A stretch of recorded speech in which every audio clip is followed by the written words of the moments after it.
하나님 말씀 보겠습니다. 사무엘하 2장 6절에서 2장 6절하고 그 다음에 13절, 14절 이렇게 보겠습니다. 사무엘하 21장 1절에서 6절 그리고 건너뛰어서 13절, 14절 이렇게 들어가겠습니다. 교독하겠습니다. 다윗의 시대에 해를 거듭하여 3년 기근이 있으므로 다윗이 여호와 앞에 간구하매 여호와께서 이르시되 이는 사울과 피를 흘린 그의 집으로 말미암음이니 그가 기브온 사람을 죽였음이니라 하시니라.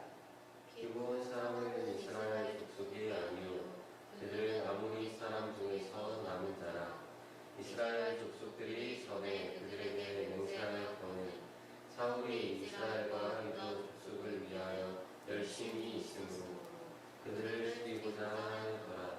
이에 왕이 기브온 사람을 불러 그들에게 물으니라. 다윗이 그들에게 묻되 내가 너희를 위하여 어떻게 하랴? 내가 어떻게 속죄하여야 너희가 여호와의 기업을 위하여 복을 빌겠느냐? 기브온 사람이 그에게 대답하되 사울과 그의 집과 우리 사이의 문제는 임금에 있지 아니하며 이스라엘 가운데에서 사람을 죽이는 문제로 우리에게 있지 아니하나이다 아니라. 왕이 이르되 너희가 말하는 대로 시행하리라. 그들이 왕께 아뢰되 우리를 학살하였고 또 우리를 멸하여 이스라엘 영토 내에 머물지 못하게 하려고 모의한 사람의 자손 7사람을 우리에게 내주소서. 여호와께서 택하신 사울의 도움을 기브아에서 우리가 그들을 여호와 앞에서 몸내어 발견하리라. 왕이 이르되 내가 내주리라 하니라. 그 다음에 13절 14절입니다. 다윗이 그곳에서 사울의 뼈와 그의 아들 요나단의 뼈를 가지고 올라오매 사람들이 그 달려 죽은 자들의 뼈를 거두어다가 사울과 그의 아들 요나단의 뼈와 함께 베냐민 땅 셀라에서 그의 아버지 기스의 묘에 장사하되 모두 왕의 명령을 따라 행하니라. 그 후에야 하나님이 그 땅을 위한 기도를 들으시니라. 아멘. 또 에베소서 6장 1절에서 4절입니다. 에베소서 6장 1절에서 4절입니다. 316쪽 신약성경 에베소서 6장 1절에서 4절 교독합니다. 자녀들아 주 안에서 너희 부모에게 순종하라. 이것이 옳으니라. 내 아버지와 어머니를 공경하라. 이것은 약속이 있는 첫 계명이니 이로써 내가 잘되고 땅에서 장수하리라. 또 아비들아 너희 자녀를 노엽게 하지 말고 오직 주의 교훈과 훈계로 양육하라. 아멘. 히브리서 12장 14절 15절입니다. 히브리서 12장 14절 15절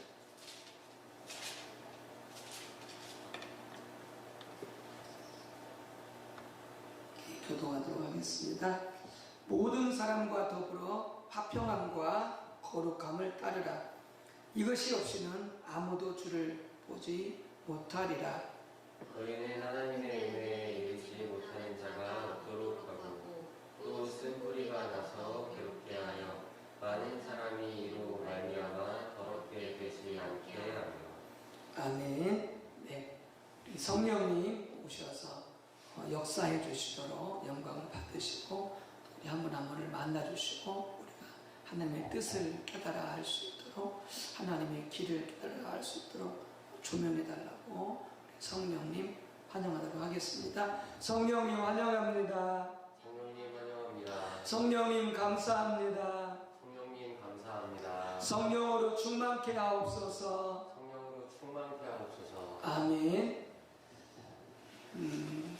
과거가 우리가 전진함이 있어서 발목을 잡지 못하게 하라, 이런 말씀의 제목이 되겠습니다.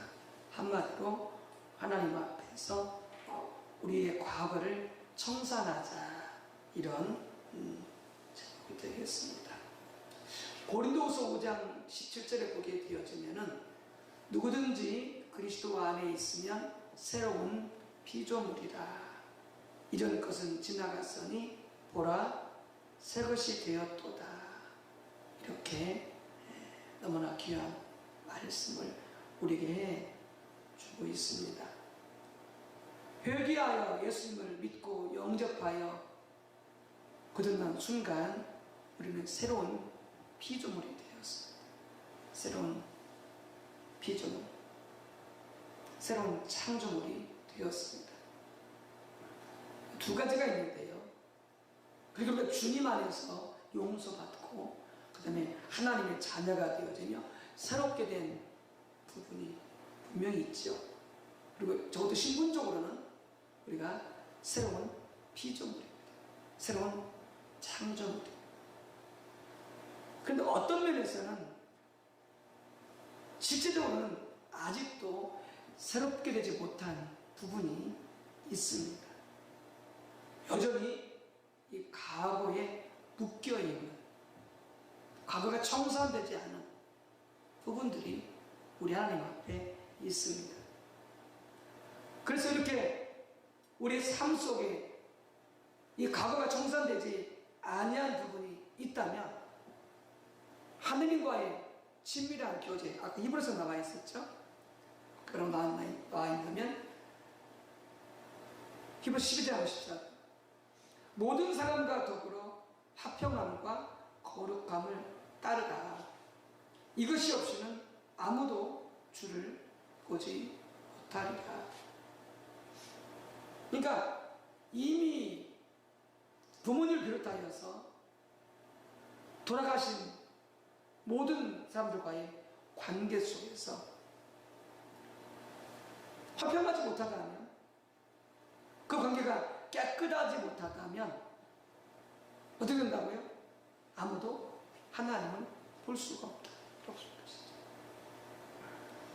하나님의 말씀을 깨닫거나 하나님을 영적으로 더 깊이 알아가는 데 있어서 그게 장애가 된다라고 하는 것입니다.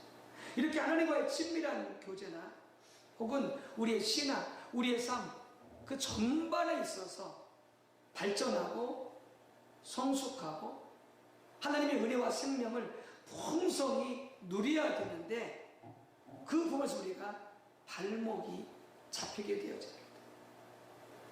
발전이나 성숙을 꾀하지 못하고, 그리고 더 풍성히 하나님의 은혜를 누릴 수 있는데, 하나님의 생명을 누릴 수 있는데 그렇게 되지 못하고요, 오히려 더 큰 어려움을 겪을 수 있게 되어진다고 하는 것입니다. 하나님 앞에서 우리의 과거를 청산하지 않으면, 즉 하나님과 나와의 관계 혹은 나와 이웃과의 관계 속에서 과거를 청산할 부분이 있으면 청산해야 된다라고 하는 것입니다. 하나님 앞에서. 오늘 본문의 사무엘하 21장 1절에서 6절에 보게 되자면은 다윗 시대에 갑자기 3년 기근이 연속해서 옵니다. 한 해의 기근은 어떻게 넘길 수 있을지 모르겠지만은 2해, 그 다음에 3해, 이렇게 흉년이 와버리면 그 나라는 다윗의 왕권도 비롯하고 심각한 위기 가운데, 문제 가운데 있게 되어지는 것이죠. 여러분, 왜 그렇습니까? 이번 과거사 때문에 그렇습니다. 과거가 청산되지 아니해서 그렇습니다.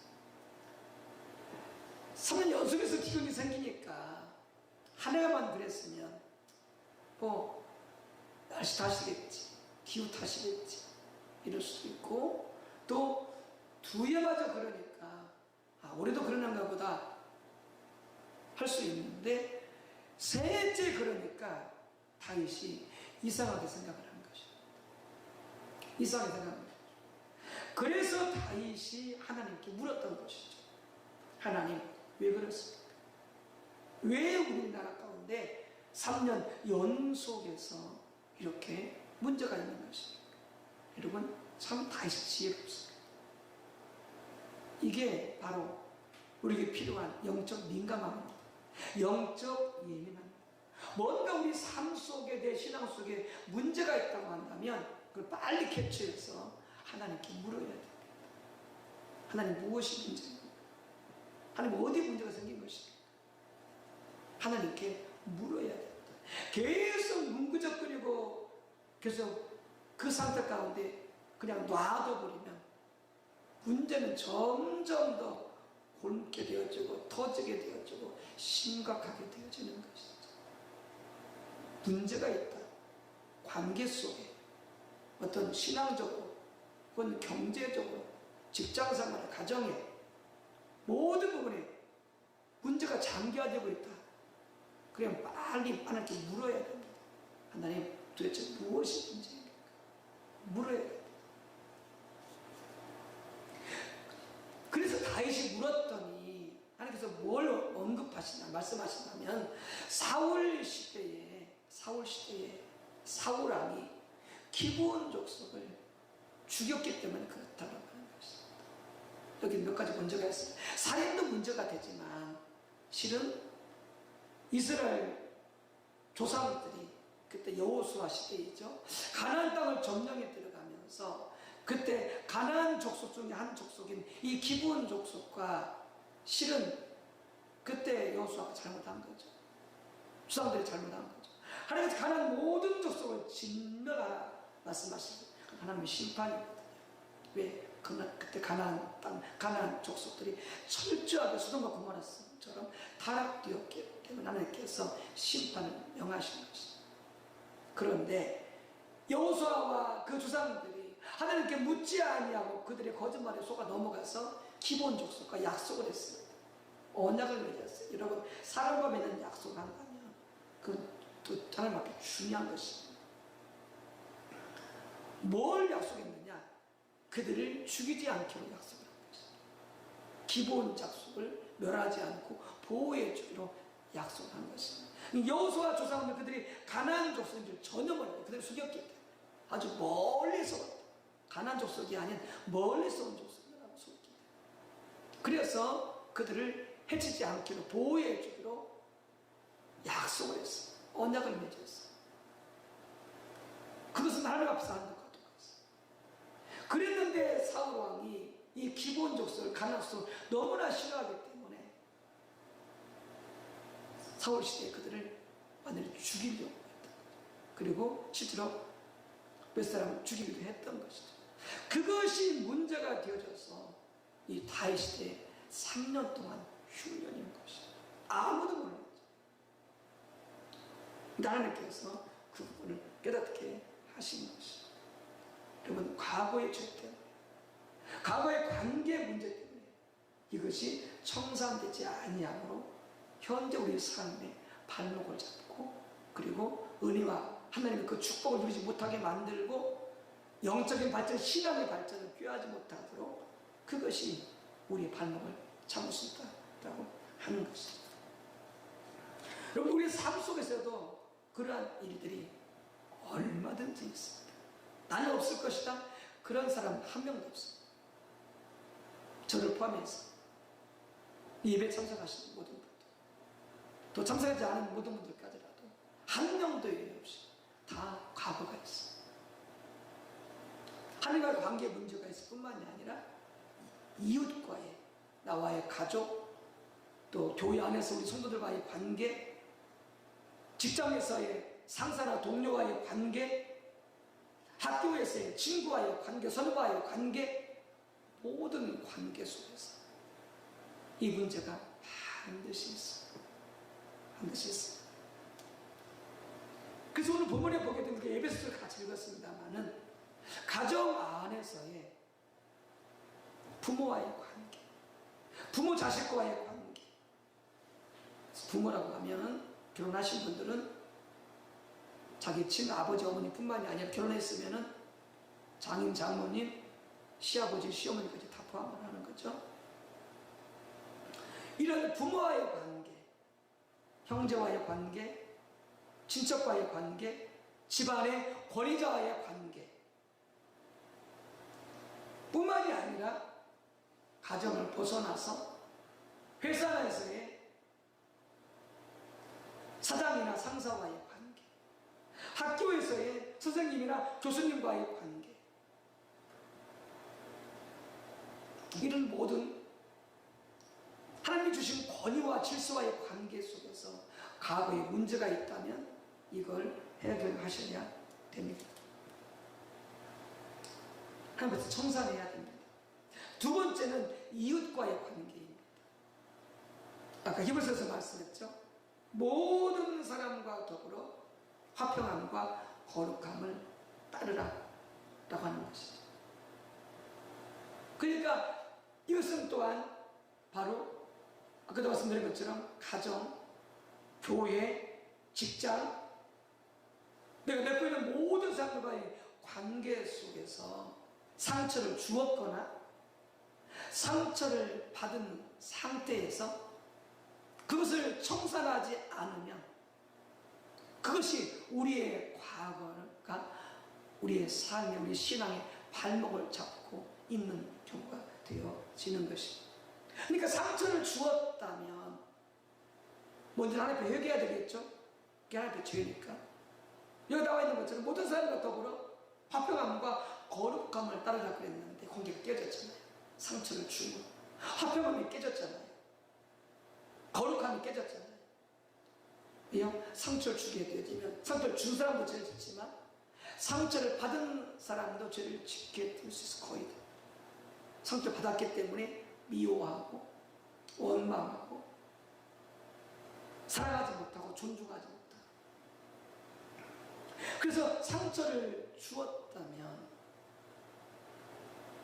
하나님께 회개하고 상대방을 찾아가서 용서를 구해야 됩니다.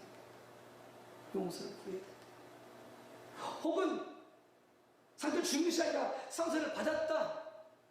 그렇다면 신앙의 원리, 말씀의 원리를 잘 알아서 상처를 사람을 다 용서하고 축복하고 사랑해 버렸다면 문제가 되지 않지만 상처를 받아서 부모한테 상처를 받고 형제한테 친척한테 상처를 받고 직장에서 상사나 사장한테 권위자한테 상처를 받고 학교에서 선생님이나 선배한테 상처를 받고 이 모든 관계 속에서 질서와 권위자한테 상처를 받고 용서하지 못하고 그를 사랑하지 못하고 축복하지 못하고 존중하지 못하고 그를 그 권위와 질서를 귀히 여기지 못했다면 그것 또한 죄를 지은 것입니다. 여러분 그렇다면 하나님께 회개하고 자기를 상처를 준 사람을 용서해야 됩니다. 내가 주님께 용서받은 것처럼 용서해야 됩니다. 그리고 가장 좋은 마음을 품어야 되고 그를 마음껏 축복해 줘야 됩니다. 축복해 줘야 됩니다. 그래야 이 과거가 우리 안에 발목을 잡지 못하게 되어지는 것이죠. 그럼 어떻게 되겠습니까? 대충 말씀드렸습니다만 다시 정리해보면 첫 번째는 하나님의 은혜와 자비를 구하면서 이 과거사가 바로 내 삶에 어떤 여러 가지 문제가 되어지고 있고 어려움이 되어지고 있는데 나는 알지 못하지만 그것이 하나님과의 관계 속에서 영적으로 또한 어떤 이웃들과의 관계 속에서도 나를 통하여 하나님의 은혜와 생명과 축복이 흘러가야 되는데 그가 믿지 않는 자이든지 흘러가야 되는데 그것이 차단된 상처로 있을 뿐만이 아니라 내가 하나님의 은혜를 풍성히 누리고 축복을 받아야 되는데 어떤 면에서 그 부분이 막혀 있기 때문에 우리 하나님 앞에 하나님의 은혜를 구하는 가운데 생각나는 대로 회개하고 그리고 그 잘못된 관계를 하나씩 처리해 나가야 됩니다. 그래서 상처를 받았다면 상처 준 사람, 부모든지 사장님이든지 선생님이든지 권위자든지 그런 자를 용서하고 그리고 사랑하고 그리고 축복해 줘야 됩니다. 기억나는 대로 하나씩. 그런데 어떤 것은 전혀 기억이 안 날 수 있어요. 전혀 기억이 나지 않을 수 있어요. 이게 저도 지금 다시 한번 기도해 봐야 되는데, 저도 아버지와의 관계 속에, 부모와의 관계 속에 받은 상처와 아픔을 회개하고 아버지 어머니를 용서하고 그 다음에 그렇게 사랑한다고 나한테 고백하고 축복한다고 말했지만, 또 다른 부분에서 부모와의 관계 속에서 내가 문제가 없나, 나도 성령의 조명을 받아야 돼. 왜냐하면 용서하고 그 다음에 사랑하고 축복하는 마음을 가졌지만 부모님은 그 모든 권위에서 마찬가지입니다.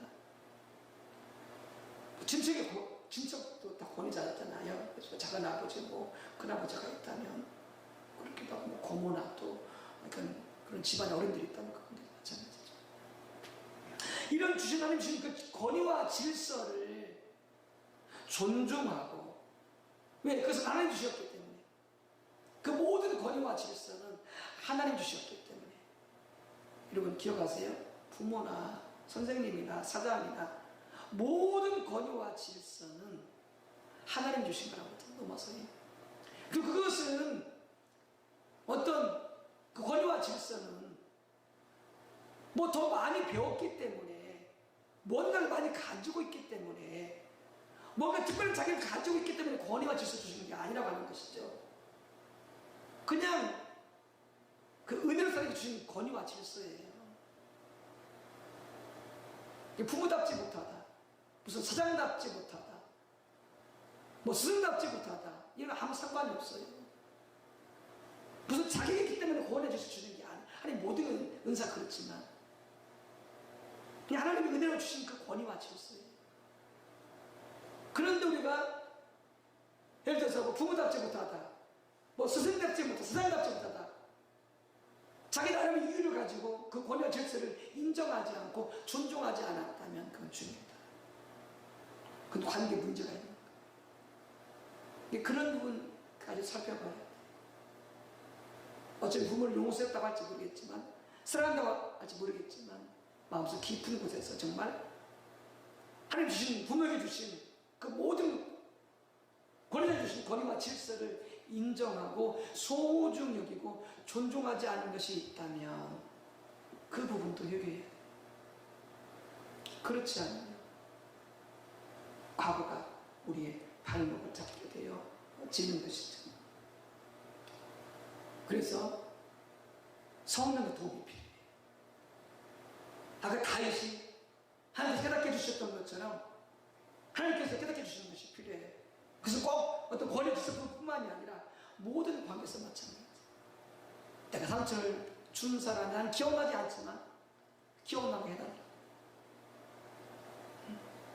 또 내가 용서할 자가 있다면 기억나게 해달라 해서 이런 부분들을 하나씩 해결해 가야 됩니다. 근데 해결 가다 보면은 때로는 혼자 못할 경우도 있어요. 또 어떻게 될지 모를 때도 있어요. 그러면 여러분 저한테 도움을 받으시기 바랍니다. 저한테 도움을 받으시기 바랍니다. 어떻게 해야 되는지 또 구체적으로 세밀하게 하나씩 이렇게 도움을 드리고 함께 기도할 수 있게 될 것입니다. 요는 이것입니다. 과거를 청산해야 됩니다. 하나님 앞에서 사람들과의 관계 속에서 청산해야 됩니다. 이게 청산되지 않으면 우리의 삶은 신앙적으로 영적으로 발전을 꾀할 수가 없습니다. 더 풍성한 하나님의 은혜 가운데 들어갈 수가 없습니다. 교회 안에서도 마찬가지입니다. 어떤 목사님이, 이것만 한번 마칠게요. 어떤 목사님이 교회 안에 한 중직자가 있어요. 중자가 있는데 그 부인은 열심히 충성하면서 그 교회에 다니는 성도님이 있어요. 축구는 모르겠어요. 근데 그 남편은 그냥 겨우겨우 그냥 교회를 다니는 정도인데, 그런데 이제 그 남편이 열심히 교회를 안 다니니까, 아내는 잘 모르니까, 믿음이 없으니까 자꾸 아내가 교회생활, 신앙생활에 있어서 자꾸 이제 이런 가지 장애물이 되어지는 거죠. 원치 않는 거죠. 교회 신앙생활 열심히 하고 참여를 했어요. 그러니까 이제 목사님이 그 남편에 대해서 서운한 마음이 있었던 거예요. 섭섭한 마음이 있었던 거예요. 자기도 몰랐죠, 목사님도. 그냥 이렇게 불편한 마음이 있었던 거. 그게 이제 일반적으로 진행하는 거죠. 우리가 보통 그러듯이. 근데 하나님께서 그 부분을 깨닫게 하시는 거예요. 그 열심히 하는 부인 성도님의 그 남편에 대해서 불편한 마음이 있었던 거. 좋지 않은 마음을 품었던 거. 불편한 마음을 품었던 거. 하나님 그걸 깨닫게 하시는 거예요, 목사님. 그래서 회개하고 그분한테 용서를 구한 거예요. 내가 이 절차에서 내가 형제님한테 불편한 마음을 품고 있었습니다. 서운한 마음을 품고 있었습니다. 날 용서해 주세요. 이렇게 하나님 앞에 회개하고 그분한테도 용서를 구한 거예요. 용서를 구한 거예요. 이걸 놓고 보면은 가정 안에서 참 많을 수 있어요. 꼭 과거 문제뿐만 아니라 현재에도 부모에 대해서 섭섭하고 서운한 마음, 형제 간에 섭섭하고 서운한 마음, 원망하는 마음, 불평하는 마음, 미워하는 마음, 용서하지 못하는 마음, 그것이 교구 안에, 구역 안에, 그것이 목회자와 관계든 장로님과의 관계든 권사님과의 관계든 성도 간의 관계든 간에, 그리고 보면은 과거를 포함해서 현재까지 있을 수가 있어요. 회사에서, 어디서, 여기 나와 있는 거죠. 모든 사람과 더불어 화평함과 거룩함을 따라야 돼요. 그래서 모든 관계 속에서 가장 좋은 마음을 품어야 되고, 그리고 사랑해야 되고, 그 다음에 최고의 축복을 해주는 마음을 품고 살아야 돼요. 그게 하나님이 원하시는 거예요. 그런 관계가 되어지기를. 근데 이런 관계가 되어 있지 않다. 그 각 하나 회개하고 청산해야 돼. 그래야 신앙적으로, 그래야 영적으로, 그리고 모든 하나님의 우리 삶 속에 은혜의 생명이 넘친 데 있어서 과거가 문제가 안 됩니다. 당장 문제가 안 될 수도 있어요. 다윗도 그랬던 것처럼, 사울도 그랬던 것처럼. 그러나 언젠가 꼭 문제가 되게 되어 있어요. 왜요? 그건 죄니까 해결이 안 되어 있습니다. 우리 지금 사순절 기간을 지나가고 있어요. 정말 하나님의 도우심을 성령의 조명으로 하나님과의 관계가 더 깊어지고, 부부관계, 부모자식 간의 관계, 형제간의 관계, 친척과의 관계, 우리 교회 성도 간의 관계, 직장에서 상사와 동료와의 관계, 학교에서 선생님과 교수님과 친구들과 선후배와의 관계, 이 모든 관계 속에서 여러분 하나님께서 생각나게 하신 대로 과거를 하나씩 회개하고 청산하고 회복시켜 가시기를 바랍니다. 그래서 여러분들 도움이 필요하면 도움 요청하시기 바랍니다. 도움 드릴게요. 그래서 더 그런 하나님 안에서 과거 하나씩 깨끗하게 청산되어져 가시기를, 새로운 피조물이 되어져 가시기를 주님의 이름으로 축복합니다. 함께 기도합니다. 할렐루야. 주 여호와 하나님, 주님의 은혜를 구합니다. 주님의 자비를 구합니다. 주님의 은총을 구합니다. 하나님, 모든 사람과 더불어 화평함과 거룩함을 따르라 말씀하셨습니다. 하나님, 우리의 모든 관계를 통하여 하나님과의 관계뿐만이 아니라, 가장 소중한 관계지만 하나님 관계뿐만이 아니라 부모와의 관계, 모든 권위자 질서와의 관계, 그리고 또한 모든 이웃과의 관계 속에서 하나님, 과거에 상처를 받았거나 상처를 준 그런 과거에 잘못된 부분이 있다면 성령님이 기억나게 해주시어서 우리로 하여금 하나씩 하나님 앞에 회개하고, 상처를 주었다면 찾아가 잘못을 고하고 용서를 구할 수 있는, 그리고 상처를 받았다면 용서하고 또 사랑하고 마음껏 최고의 좋은 마음으로 축복하는, 그래서 관계들이 회복되어 갈 수 있도록 성령님 도와주시고 은혜 허락하여 주옵소서. 예수님의 이름으로 기도 올리옵나이다. 아멘.